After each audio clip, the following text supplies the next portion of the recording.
evening, everyone. My name is Gannit Ankori, and I am the Henry and Lois Foster Director and Chief Curator of the Rose Art Museum at Brandeis University. I'm thrilled to welcome all of you here to this evening's conversation with Zoë Buckman, my friend and wonderful artist. Zoe's a multidisciplinary artist, working in sculpture, installation, textiles, lens-based media, ceramics, neon, painting. I feel like there are themes that you want to express, Zoe, and it depends. You find the right path and the right medium for the exact whatever you want to say. So welcome, Zoe. It is such an honor to host you here. And just a few more words of introduction. Zoe has exhibited her work really worldwide in many, many group shows around the US and in the UK, her homeland, and in Hong Kong. Is scheduled to have a solo museum exhibition at the Perez Art Museum in Miami next fall. And we will see a video presentation that will be shown at the Perez as a video installation. Zoe's remarkable, moving, powerful artworks are part of significant museum collections. I'll name just a few: the National Portrait Gallery in London. Very, very nice that they have your portrait up.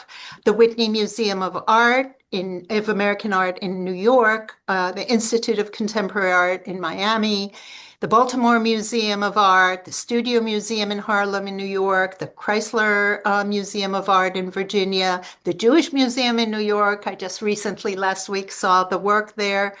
But most importantly, I would say, we have a wonderful work by Zoe at the Rose Art Museum here at Brandeis University, and you see it right here, an image of it behind me. We're absolutely thrilled that this work is on view. It is titled According to Grandma. You see it here from two vantage points, and it is part of a group show titled Fabricated Imaginaries, Crafting Art. I want to say that the work is a perfect linchpin for the exhibition. It's a very large exhibition, and it highlights artworks that occupy a liminal space between fine arts and crafts, breaking hierarchies and boundaries between innovation and traditions. We have many African diaspora, Asian diaspora works, Native American works. Many of the hyphenated identities speak to different traditions that kind of are hybridized in a single work of art, sometimes paralleling people's intersectional identities. But Zoe's work in the Feinberg Gallery, which is exactly when you enter to your right, you see the work. It's part of this narrative, I would say, where gender comes to play. And this is a work by Alison Crony Moses, a local Boston artist, an African American woman who started building furniture, but then started really crafting these wooden sculptures that speak to natural forms, like this is like a snail, but also motherhood, and these forms that protect other forms.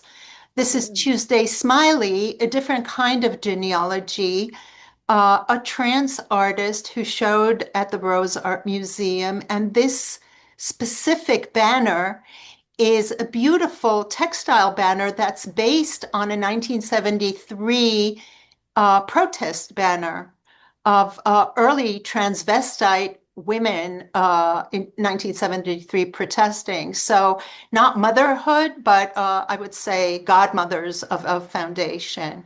And of course, one of our pioneer feminist artists, whose work hangs right next to yours, Zoe, Judy Chicago, whom we hosted here a few weeks ago, we have the Birth Project, where she's thinking about not just utilizing craft traditions that are associated with women's work, but actually gathering a group of women to help her crochet this work that looks at female experience from through a female lens, through a feminist lens.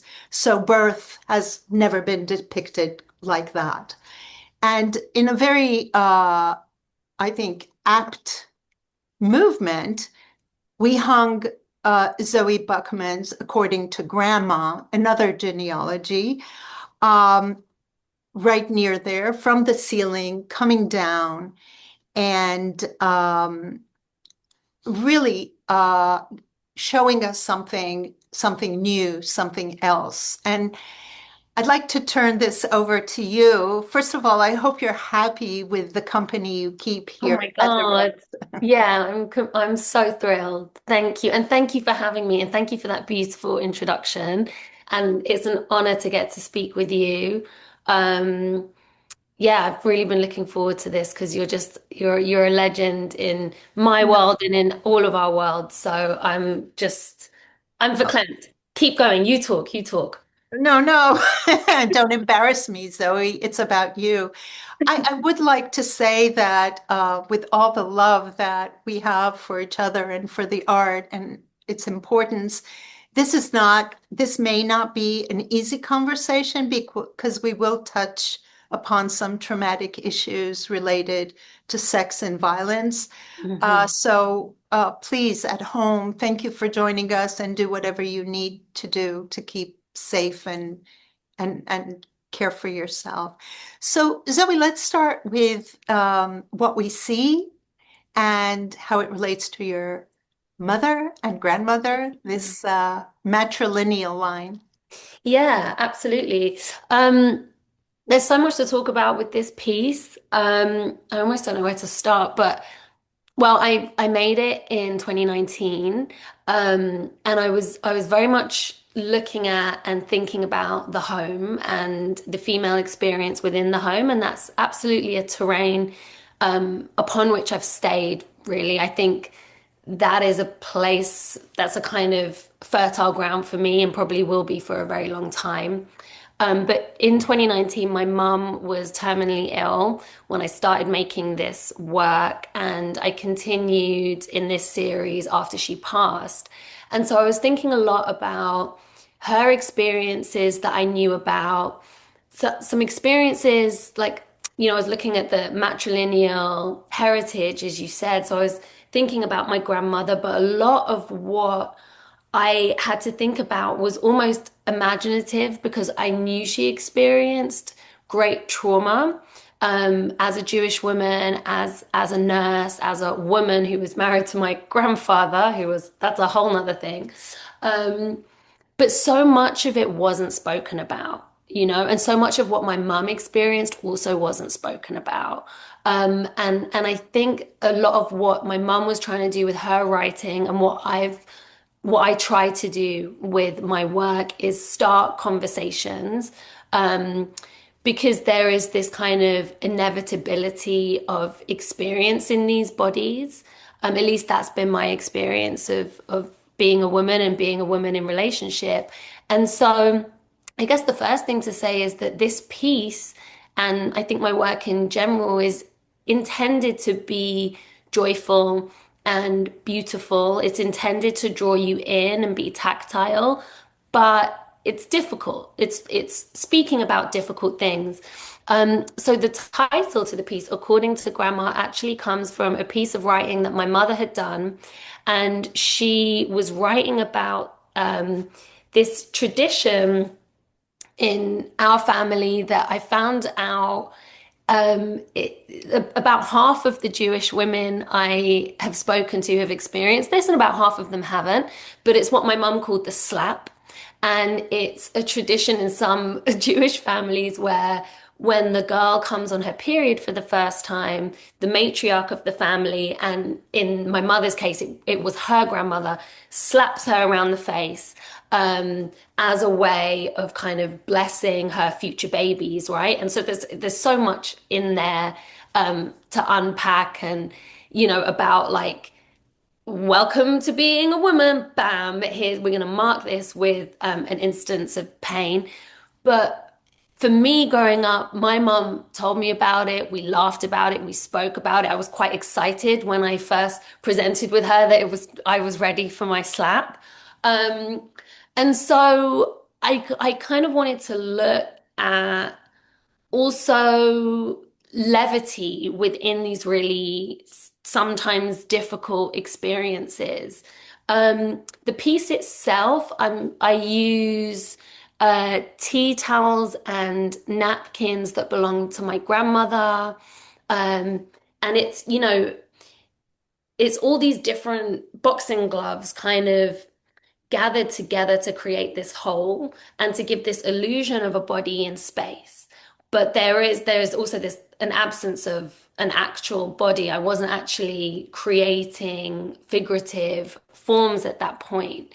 But I wanted to speak to all of these different experiences that we have that we often don't know about, don't talk about, but there is this universality and this unity, I think, that connect us through our experiences within the home. And that's why there's all these different fabrics from different eras and different women and different stories. Mm.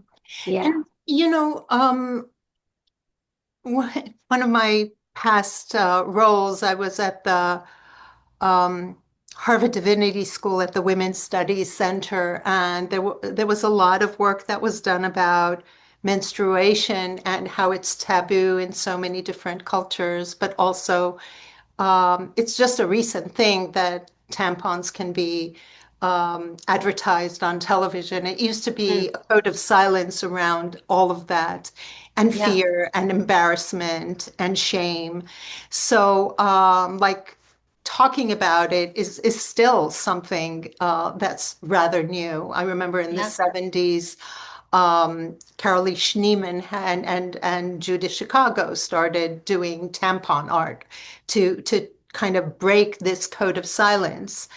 But here, for me, what was the contrast between the softness of Grandma's house with all the doilies and embroideries and Grandma's kitchen Hmm. and boxing gloves and this pairing Yeah. of female sexuality and violence Yes. from the inception. Yeah, absolutely. I think, what you've hit upon is again this hard and this soft, this masculine and feminine, and the intersection between is probably the thing that throughout my entire practice from the first artwork I ever made to today is the thread, pun intended, that runs through everything. Um, I was really drawn to the boxing gym. I started boxing in 2016 during I was separating from my marriage. And what I found the first time I stepped foot in this boxing gym is that there was something so familiar about that like hyper masculinity and about the aggression. And I grew up in a very rough neighborhood in East London, in Hackney, I very proudly have it in my bio. Um, but I also grew up in this house with, I have three big brothers and like big guys. And there was my dad as well. And being around so much kind of aggression in this tiny house, it made me and my mum really, really close and really galvanized our relationship within these spaces like the bathroom, because we only had one bathroom. And so it brought this closeness and this softness, the kitchen table, the bathroom. But I was around so much aggression and violence. And then out on the streets in East London at the time in the 80s and 90s, I mean, the violence and also sexual violence and the threat of it as well it was such a big part of the culture that then fast forward, 20 years later, and I'm living this honestly quite pedestrian life. Um, and I find myself going through divorce, and I'm like, I feel frustrated and angry. And I go to the boxing gym, and suddenly I'm like, okay, like there's something very intuitive in this space. And it's this kind of, it became this dance almost where you're consenting to allow someone to enter your space and you're having to take space away from them or train yourself to take space away from somebody else. And in a way, it became like this real like processing ground for a lot of my experiences with violence that I had had up until that point. So basically, boxing, I fully recommend it. As an empowering thing when you feel like when you've Yeah, received, when you've been at the other end. So absolutely. Yeah. I want to move to another work with boxing gloves that I think is remarkable from 2016 when you yourself were boxing. And maybe Hmm. you can set up in your personal life, you were going through a breakup of Yeah. marriage, but there were other things. Uh, this has broader meaning. Yeah, absolutely. So I'd already become a mother, and about a year after becoming a mother, me and my husband at the time actually terminated a pregnancy. So I had my first abortion, and it was super complicated, and there was a lot of grief and relief and shame. And there was so much, and we don't need to go into like I was trying to be an artist. I had a tiny baby. I didn't, the decision was made, and we did that together, and I was very supported in that moment. But then a few years later came the 2016 election.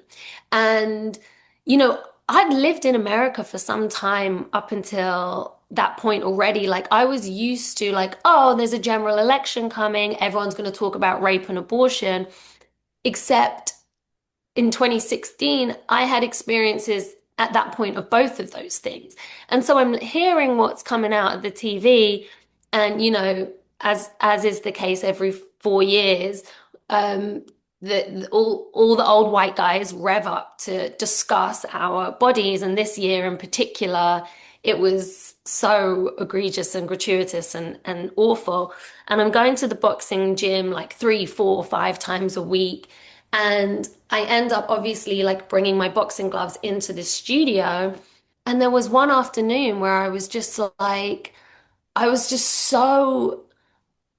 upset and frustrated and triggered and spent. And I just picked up the boxing gloves and I pinned them to the wall. And I saw them as ovaries, and I saw a uterus in my mind's eye. So then I just took a pencil and like sketched.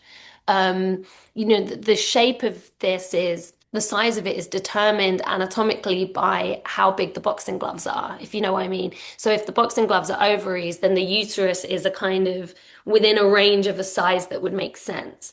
So I make this piece, and Hank Willis Thomas, who's like was and still is one of my best friends, is like, oh, I'm curating an exhibition at Jack Shaman Gallery, and I'd love you to give me a piece. How about that neon that you just made?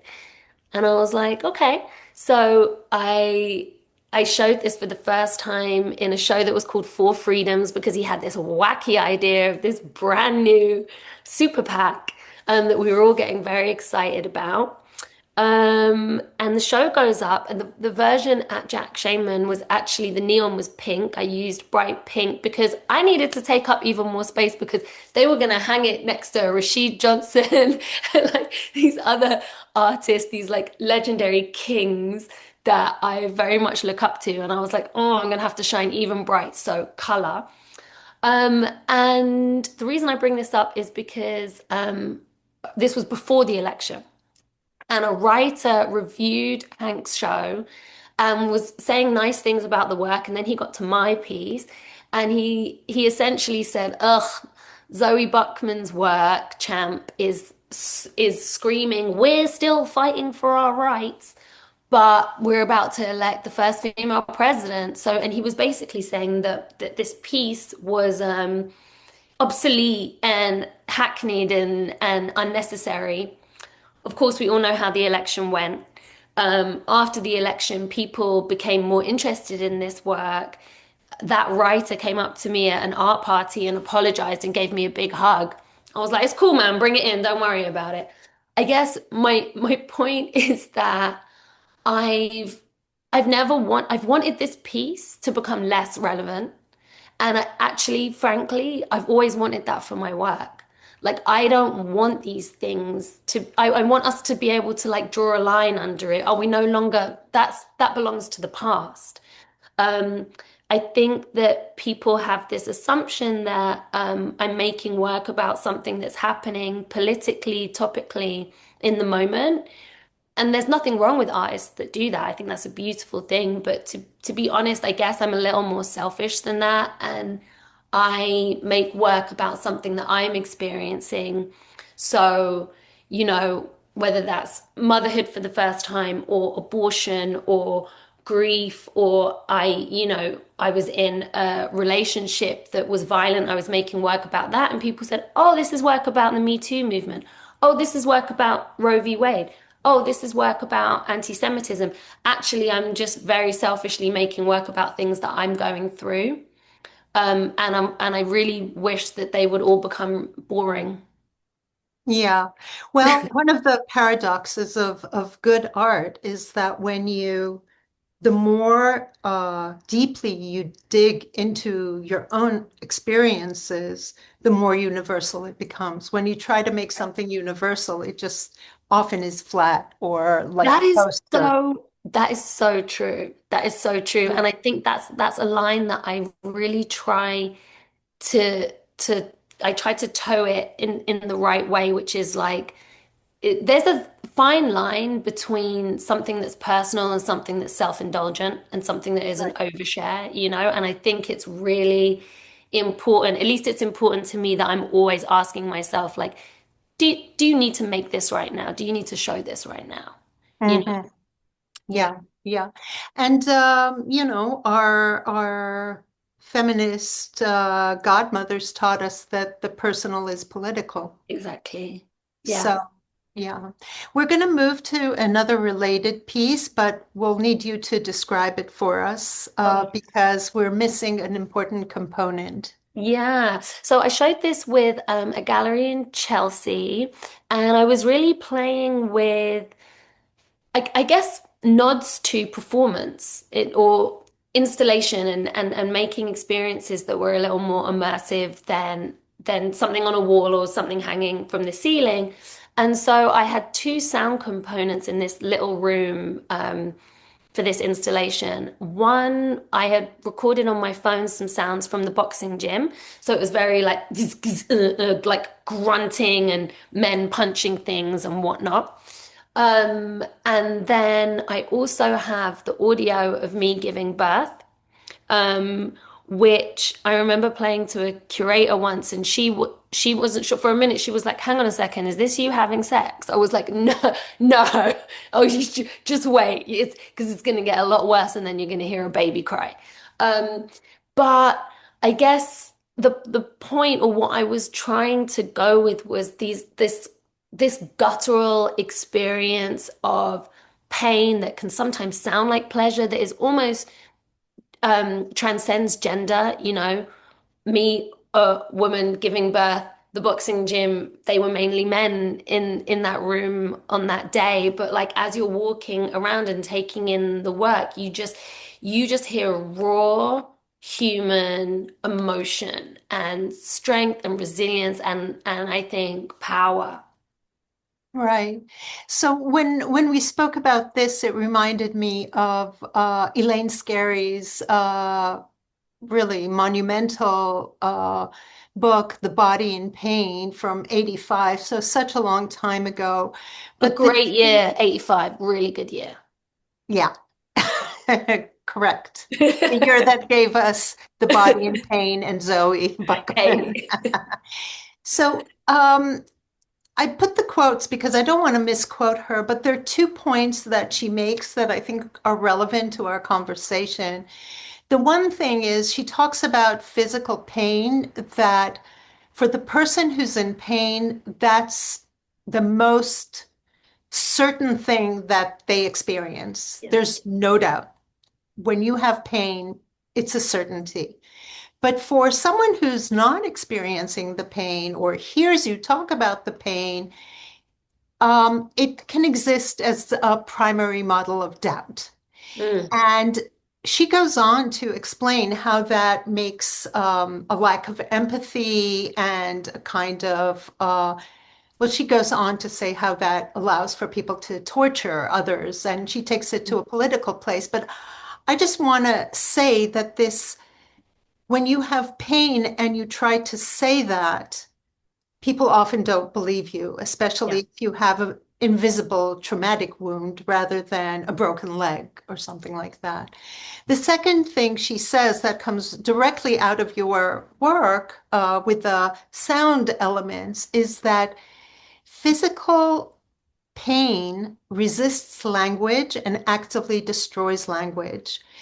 It brings a reversion to the guttural sounds and cries and grunts that we make before we learn language, which Mm, is the kind of sounds that you were attracted to.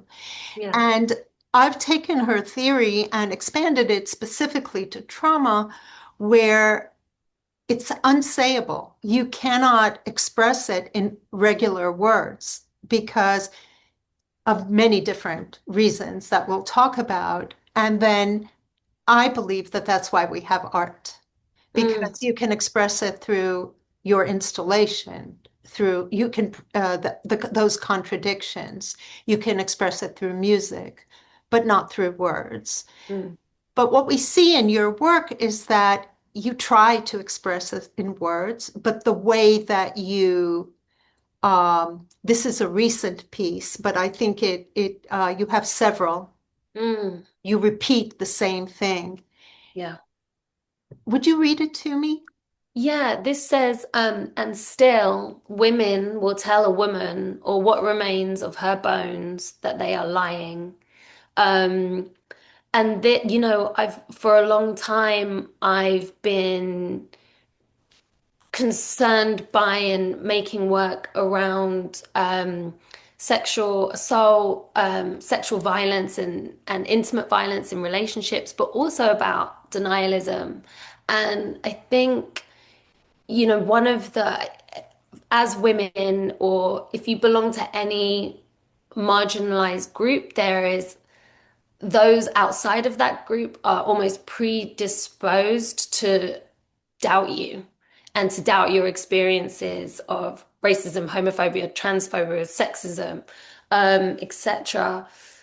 I think that the betrayal that I felt from when I've experienced women denying the rape and sexual assault of other women, that there actually is no greater betrayal that I've experienced than that.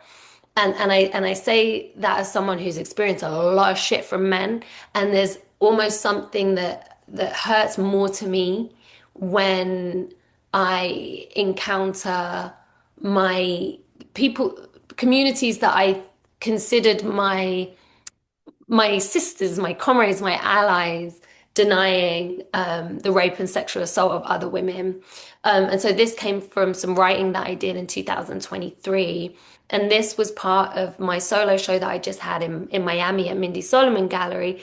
And Gannit, you actually said it's like the text was on the wall when you first walked in. And it was the context of the portraits that then followed, but the portraits, and I never thought about it until you said it. I never thought about it like this. It's so beautiful, and this is what takes a curator. Um, the portraits are like the opposite of that. The portraits are like you, Zoe, the artist, being held, or the portraits are me sharing with audiences, people holding each other. But unfortunately, the text is the difficult context for that work. Yeah, Yeah. yeah. And I think that's why I brought the scary Yeah, quote, because that, you know, this loneliness, these gaps, this not believing, yeah, um, instead of empathizing with pain, people yeah, just believe it. And, it's very relevant now when we are slowly and painfully exposed to the Epstein files, and mm, someone was writing that it takes, instead of believing 1,000 women, uh, people need a dead man's emails right, to see that it's true, right, and yeah, I want to point out that you use the language of women, or the technique that women teach women, yeah, um, embroidery, and since time immemorial, women yeah, taught their daughters how to do it. But the way you do it, it's almost like the threads are crying. It's yeah, it's like, and also the way we have, and still they are lying, is like, I mean, it's really shattering. Also, what remains of her bones, and I guess as survivors, we understand what that means. How much of mm, you is lost, hmm, never regained after trauma. yeah. Exactly. Yeah, and so much of the embroidery and also the ceramics, which I know we're going to get to in a little bit, is about this thing of trauma and grief taking bits out of you, right? So it's like, well, I can still make out the text, I can still read that text, or I can still look at that ceramic and see that it resembles a teacup, but there's pieces missing, or it's coming undone, or there's this chaos, or these threads that can't be controlled and pinned down. If someone walks past that artwork fast, the threads are going to move. And that's that's beautiful. And the pieces missing are beautiful too, but I do feel that trauma and grief is about like building around these chunks. Yeah, Um, this piece, maybe I could have been more quiet, maybe I won't be so silent.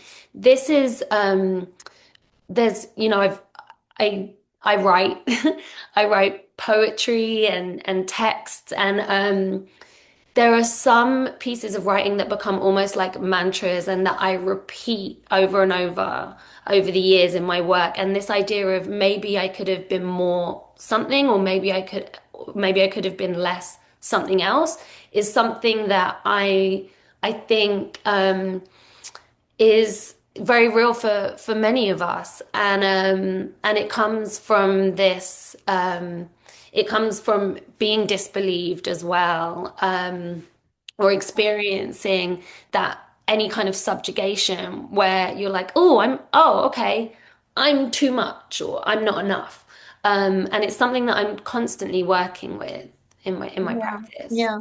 And I think many girls are raised like that, Right, be pretty and stay silent, or right, takes a lot to, and also the fact that it's unfinished, but there's still hope here, the blossoming tree.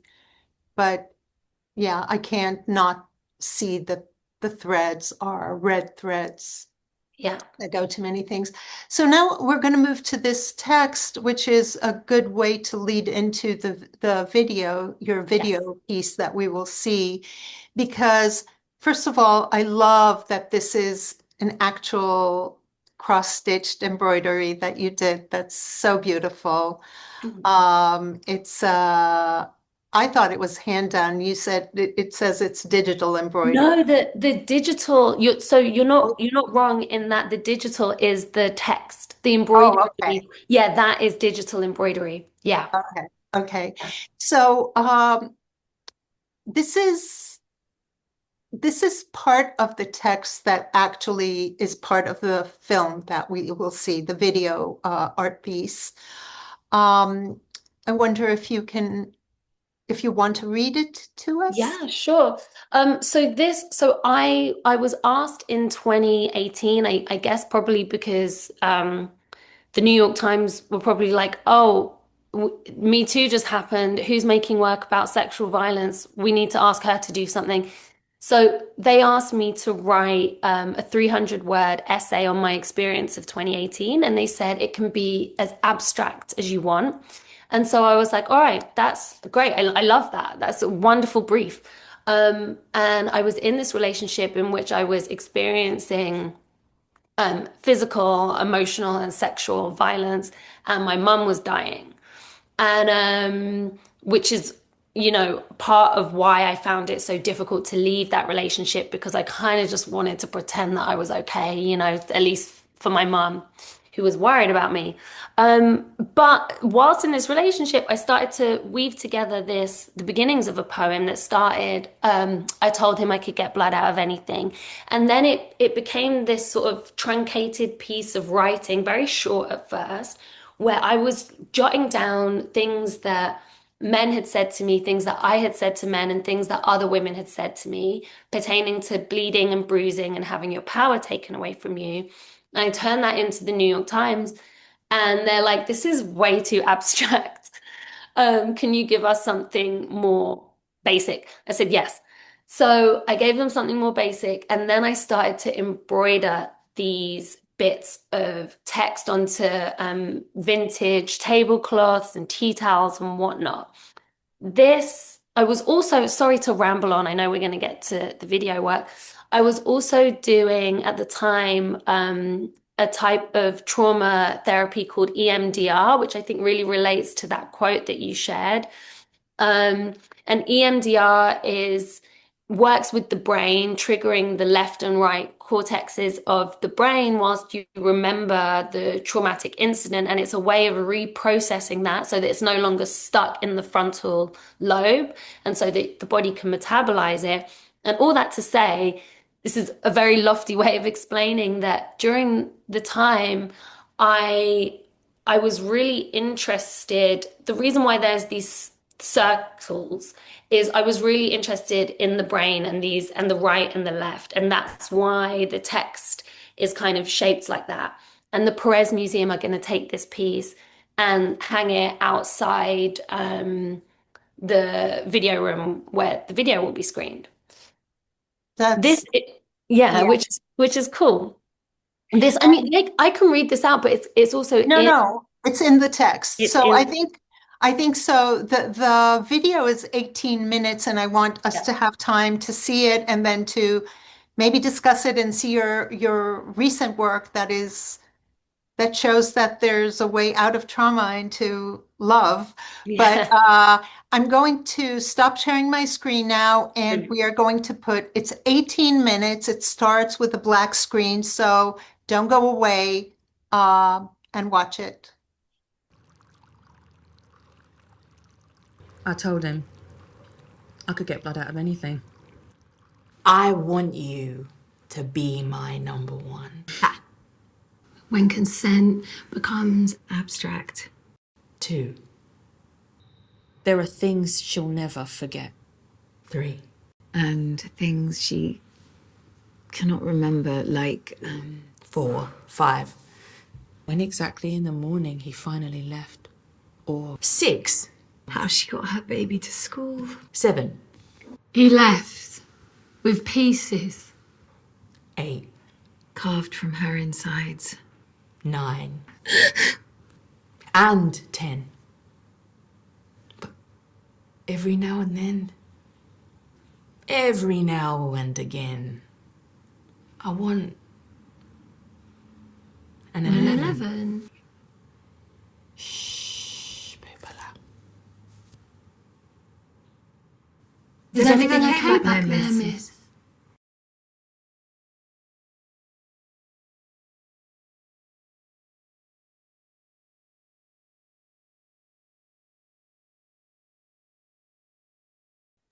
Well, we're back. And I see that we only have 5 minutes, so that was heartbreaking. Every time I see it, I feel heartbroken. A lot of the things that we discussed about trauma, not forgetting, not remembering, the repetition, and also that it's your story, but the other women, I mean, it's a story that happens over and over and over and over again. Hmm.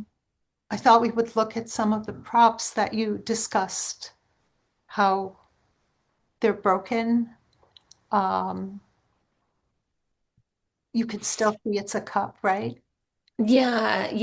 I started to use the ceramics to work with ceramics after my mum had died, and I was thinking a lot about her body and the cancer and watching it sort of, break down bit by bit. And then also whilst making this work and doing this writing, which is very much about trauma and sexual assault. And so I was also thinking about tea and warmth and the love and the moments shared with my mother. And so it felt right to make these teacups and these saucers and these kind of, you know, home kitchen objects that are speaking to these topics.